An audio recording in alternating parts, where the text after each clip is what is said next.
Sporta tematika pamazām iekļaujas jau vairāku teātru skatuvēs. Jaunā Rīgas teātra mazajā zālē jauna izrāde Ledus garša, un jau pēc nosaukuma noprotams, tā ir par hokeju. Izrādē hokeja pasaule atklājas no vairākiem skatu punktiem un 4 dažādus tēlus iemieso aktieris un izrādes idejas autors Dāvids Petersons. Turpina Alisa Zālīte no Kultūras ziņām.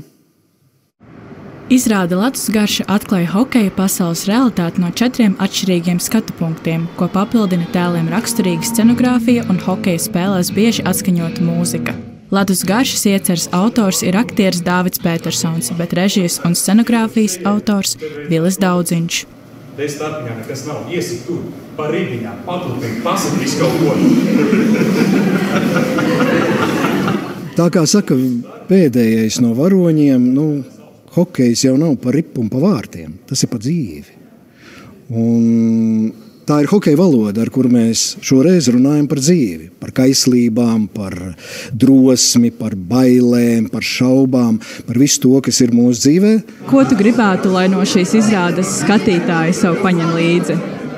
Mīlestība pret hokeju. Lai tas nepazūd, lai kā tas ir mūsu nacionālais sporta veids. Labi, kanādieši viņu izdomāja, bet tas ir mūsējais.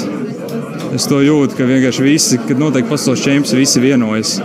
Tur nav svarīgi, vai tur sēž bārā latvietis, krievs, ukrainis, tur nav arī starpības. Mēs visi esam kopā. Izrāde veidota balstoties uz intervijām un patiesiem stāstiem no cilvēkiem, kuru dzīve cieši saistīta ar hokeju. Pirmizrādē skatītāju vidū bija gan hokeisti, gan viņu atbalstītāji. 2014. gadā tas tiesnesis Jeršāns, viņš neieskaitīja daudz viņu golu. Mēs atradām, kur viņš Čehijā dzīvo. Lielāko daļu, kas tika attēlots, es jau sapratu, par ko ir stāsts. Un, man liekas, ka tā hokeja dzīve ir unikāla. Mums personīgi vispār īpaši, bet ka visai valstī tas ir nozīmīgi. Un tagad to uz skatuves uznest, man liekas, izcils variants. Katras 4 daļas bija īpašas ar savu odziņu un tiešām tika atspoguļot reāli tāda, kad ir sportistu dzīve, gan arī žurnālistu dzīve un hokeja ekspertu un fanu puses ļoti skaists, ļoti aizkustinošs, emocionāls, smieklīgs, jautrs. Fantastiski izrādes, nebija tik ļoti izbaudījis teātra.